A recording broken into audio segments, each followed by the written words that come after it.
बिस्मिल्लाहिर्रहमानिर्रहीम। अस्सलाम वालेकुम। आज मैं आपको ताहीनी सॉस बनाना सिखाऊंगी जो कि बहुत ही मजेदार बनता है। और अगर आप मायोनेज के बजाय ताहीनी सॉस का इस्तेमाल करें तो ये एक हेल्थी ऑप्शन होगा और टेस्ट में भी ये बहुत मजेदार होगा। और जो लोग हेल्थ कॉन्शियस हैं उनके लिए ये बहुत अच्छा रहेगा। और आप चाहें तो मायोनेज के बजाय आप ताहीनी सॉस को सैंडविचेस में और फ्राइड चीजों के साथ भी इस्तेमाल कर सकते हैं। तो इसको बनाने के लिए आप ले लीजिए सफेद तिल हाफ कप। इन्हें आप हल्की आंच पर रखकर ड्राई रोस्ट कर लीजिएगा, भून लीजिएगा। और जैतून का तेल क्वार्टर कप और क्वार्टर कप ही पानी ले लीजिएगा।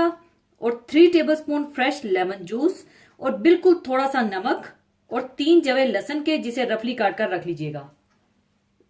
सबसे पहले आप ब्लेंडर में जैतून का तेल डाल लें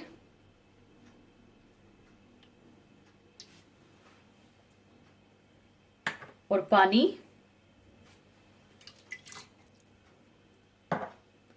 फ्रेश लेमन जूस, लहसुन, थोड़ा सा नमक और सफेद तिल डालकर अच्छी तरह से ब्लेंड कर लें। और अब आपने इसे इतना अच्छा ब्लेंड करना है कि ये एक स्मूथ, नाइस और फाइन पेस्ट की शक्ल में आ जाना चाहिए।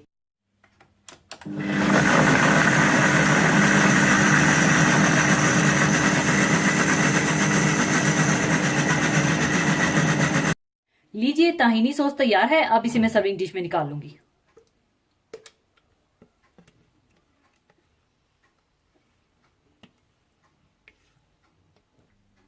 ऊपर आप चाहें तो ऑलिव ऑयल डाल दीजिएगा।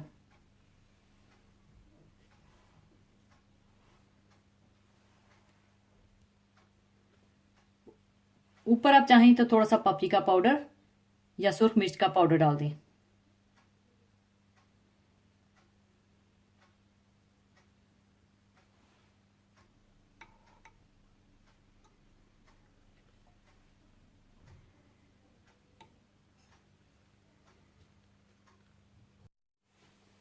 लीजिए, ताहीनी सॉस तैयार है। और अगर आप बहुत गाढ़ा सॉस पसंद नहीं करते तो आप ब्लेंड करते वक्त इसमें थोड़ा और पानी शामिल करके इसे जरा पतला भी कर सकते हैं। और ये आपकी अपनी चॉइस पर है कि आप इसे ऐसे ही गाढ़ा सॉस बना लीजिए या थोड़ा और पानी डालकर पतला सॉस कर लीजिएगा। इसे आप फलाफल के साथ, पीटा ब्रेड या शवारमा, बल्कि नान या रोटी के साथ भी खा सकते हैं या सैंडविचेस में या फ्राइड चीजों के साथ भी खा सकते हैं। तो जरूर बनाइएगा। और जाने से पहले एक हदीस पाक शेयर करना चाहूंगी। हदीस पाक इस तरह से है। हजरत अबू हुरैरा रजी अल्लाह ताला अन्हु से रवायत है कि रसूलुल्लाह सल्लल्लाहु अलैहि वसल्लम ने इरशाद फरमाया, एतदाल की राह इख्तियार करो और सीधे सीधे रहो। और ये बात जान लो कि तुम में से कोई शख्स सिर्फ अपने अमल से निजात नहीं पाएगा। सहाबा इकराम रजी अल्लाह ने अर्ज किया, या रसूलल्लाह सल्लल्लाहु अलैहि वसल्लम, आप सल्लल्लाहु अलैहि वसल्लम भी नहीं? आप सल्लल्लाहु अलैहि वसल्लम ने फरमाया, हाँ मैं भी नहीं, मगर ये कि अल्लाह मुझे अपने फजल और रहमत में ढांप ले। इस हदीस मुबारका से हमें मालूम होता है कि ईमान के साथ अगरचे अमल की अहमियत अपनी जगह एक हकीकत रखती है, क्योंकि अल्लाह ताला की रहमत और फजल हासिल करने का यही वाहिद तरीका है। यानी आदमी को तमाम एतमाद सिर्फ अपने अमल पर ही नहीं हो। और ये गलत फहमी हरगिज नहीं होनी चाहिए कि वो सिर्फ अपने अमल के बलबूते पर जन्नत में दाखिल हो जाएगा, क्योंकि अमल किसी कोताही की वजह से जिसका हमें इल्म भी ना हो बर्बाद हो सकता है। अता तो बंदगी का हक किससे अदा हो सकता है?